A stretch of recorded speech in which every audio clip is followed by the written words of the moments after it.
What's up, guys, and welcome to the unlikeliest of Canyon reviews. We are in a 2023 Toyota Prius Prime XSE Premium, the fully loaded trim level with an MSRP of right around $40,000, and we're going to see how it drives. How does this tackle a twisty canyon road? Why is this video even happening? Well, it's because when this Prius first got launched, my jaw dropped to the ground. This is the best looking Prius of all time by far. There's not a bad angle to this car. If they made a hot hatch out of this with a 6-speed manual, a GR4 all-wheel drive system, and a turbocharged 3-cylinder up front, I wouldn't be the least bit upset. But obviously that's not what Toyota did. They made this an extremely efficient alternative to EVs with double the range, realistically, of most EVs out there right now, plenty of usability, and finally, drop-dead gorgeous looks. But is that beauty skin deep? Well, on paper, it shouldn't be, because this has almost 100 horsepower more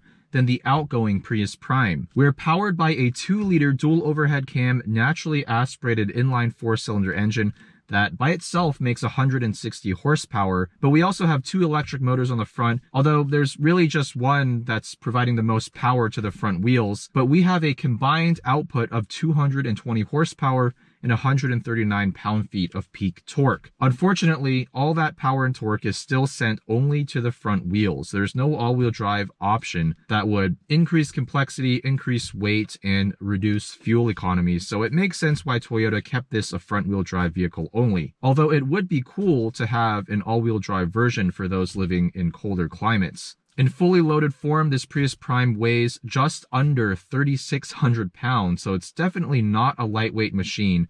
It has a 13.6 kilowatt hour battery, and if you drive this in EV only mode, you get somewhere around 39 to 44 miles of range, depending on the trim level. We have a CVT transmission, and we have the ability to toggle between EV and hybrid vehicle modes.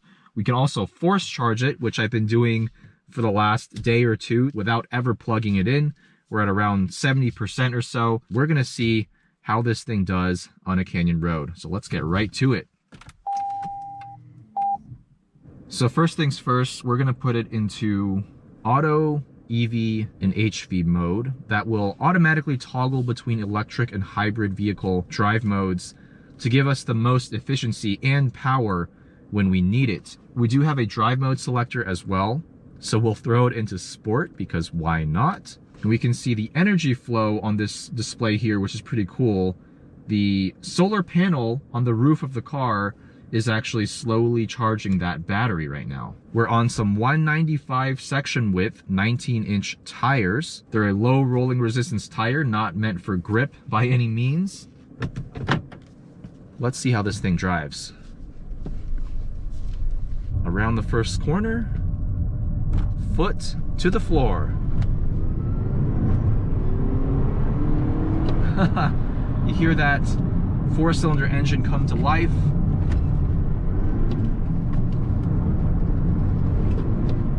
Ooh. Okay, we've got a water bottle back there flying around. The G-forces in the Prius are just too high. Ooh, some understeer.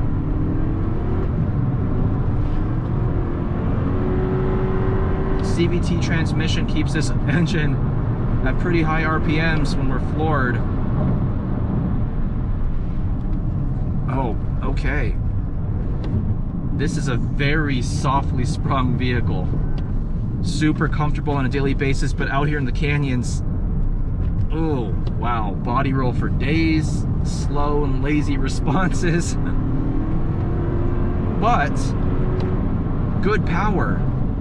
It's rated at 0 to 60 in right around 6.5 seconds, and it feels every bit of that.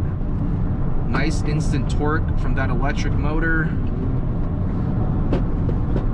plus a reasonably good top end from this 4-cylinder. Now the steering is light, it's numb, like basically every non-GR Toyota on sale today. Oh, some understeer. Just on that short stint, we've depleted 6% of the battery. Got a little bit of roly-poliness, some bounce in the corners and over the bumps. Let's do a quick straight line pull here.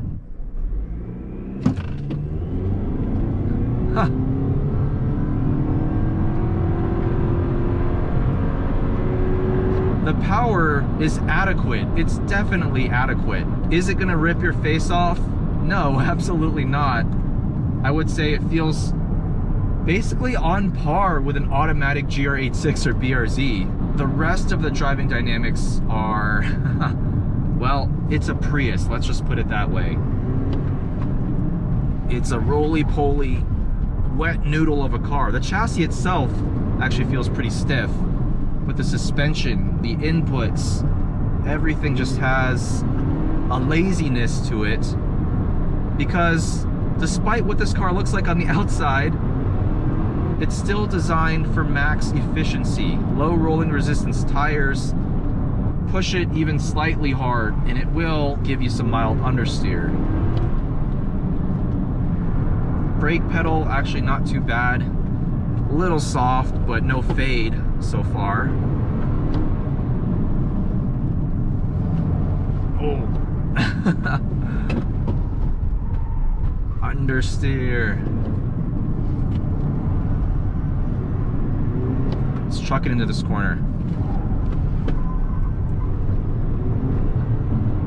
I wish there was a little bit more off-the-line torque from this electric motor. I feel like the way Toyota tuned this, even when you floor it, it doesn't give you all of that electric torque at once. It feels more linear and progressive and more natural for daily driving. But I kind of wish that it would just give me everything when I ask it to. Also, the fact that this has a CVT transmission, probably great for fuel economy, but has that kind of annoying drone when you're at constant throttle. Not the greatest sounding engine in the world, let's be honest. It's a buzzy little 4-cylinder. I would prefer to actually have a normal torque converter automatic transmission. Now, I know there's probably plenty of engineering reasons as to why Toyota didn't go that route, and I am not gonna sit here and tell you that they should have gone with a 6-speed auto, because that's just not the point of this car. It doesn't need to give you simulated shifts or real shifts or otherwise, because 99% of people who buy this, I would say 99.9%, do not care. This is an appliance, first and foremost. What I'm doing is just because I wanted to see if the driving dynamics match the exterior styling of the car, which again, I think is an absolute home run. I will say though, it would be a shame if Toyota didn't make a GR version of this, or at least a higher performance version of this, just for shits and giggles. Imagine, close to 300 horsepower, all-wheel drive.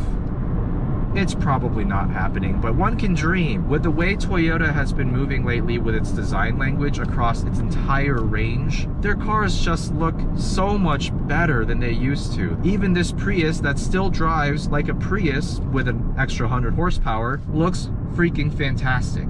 And it makes me want it to have fun to drive characteristics.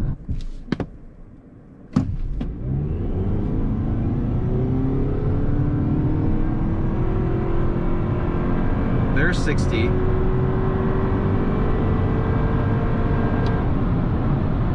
Look, this thing gets up and goes. It is quick enough for any sort of daily driving situation. And that's where it really matters for potential owners. The previous generations were always stereotyped as the car you would find in the far left lane of a highway going 52 miles an hour while everyone else is going 70 or 75. Well, I'm not going to say that the fact that this car has an extra horsepower will make that stereotype go away, because ultimately it's the owner's choice not to get in the right lane.